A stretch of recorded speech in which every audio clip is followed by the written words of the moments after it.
Hi everyone. My name is Jacqueline Morales, and my partner Olivia and I decided that we were going to choose Doofenshmirtz to analyze his personality. So, if you guys don't know, Doofenshmirtz is an evil scientist. He is the main villain in Phineas and Ferb. He lives in Danville in the tri-state area, and his main goal in life is to take over the entire tri-state area. He also has a daughter named Vanessa, and his evil nemesis is Perry the Platypus. So for Eric's life stages, stage 1, basic trust and mistrust. So during infancy, Doofenshmirtz's parents were mentally abusive.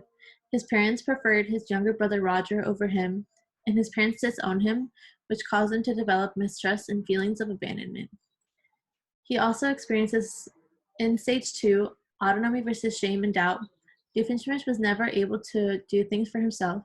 He was forced to be a guardian gnome by his parents, and he was also forced to dress like a girl because his parents wanted a girl instead of a boy. So continuing on, in stage 6, intimacy versus isolation, as an adult, Doofenshmirtz fails in 2 romantic relationships. The first one is with Phineas's mom, Linda, where the relationship did not end on good terms. He was also married, but ended up getting a divorce from Vanessa's mother. His inability to create romantic relationships made him socially isolated from other people. In stage 7, generativity versus stagnation, during his middle-aged life, Doofenshmirtz was never able to fully complete his plan of taking over the tri-state area. He was always defeated by Perry the Platypus. This leads him to feeling a lack of purpose in completing his goals. Continue. Doofenshmirtz exhibits characteristics reminiscent of an insecure, avoidant attachment style. This is as a product of not having parents to really rely on as a child, and it's worsened by his childhood conditions. He's mistreated and not really recognized as a worthy individual in the home, and this only contributes to him later forming or being unable to perform personal relationships with others. The few exceptions would be his daughter Vanessa and his nemesis Perry the Platypus. Continuing, all of these childhood influences, adolescence influences also contribute to his proneness to exhibiting characteristics reminiscent of paranoid personality disorder.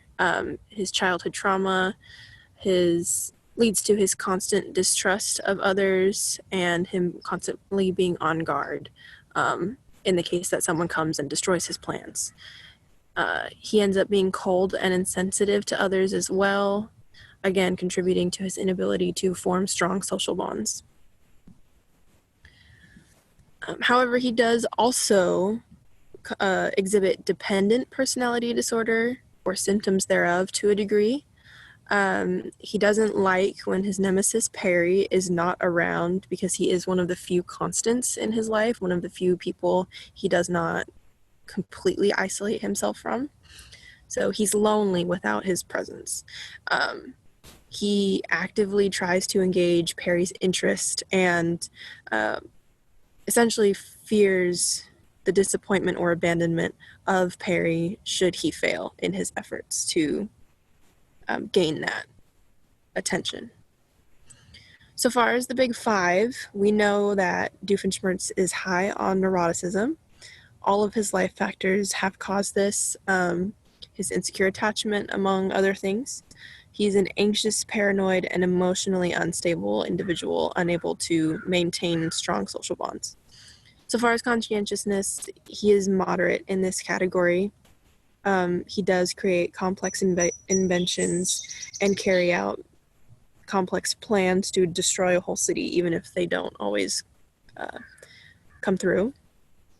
As for the remaining 3 traits, he is low in all of these, as he does little to make himself agreeable or open to other experiences and people, and this goes the same for extroversion.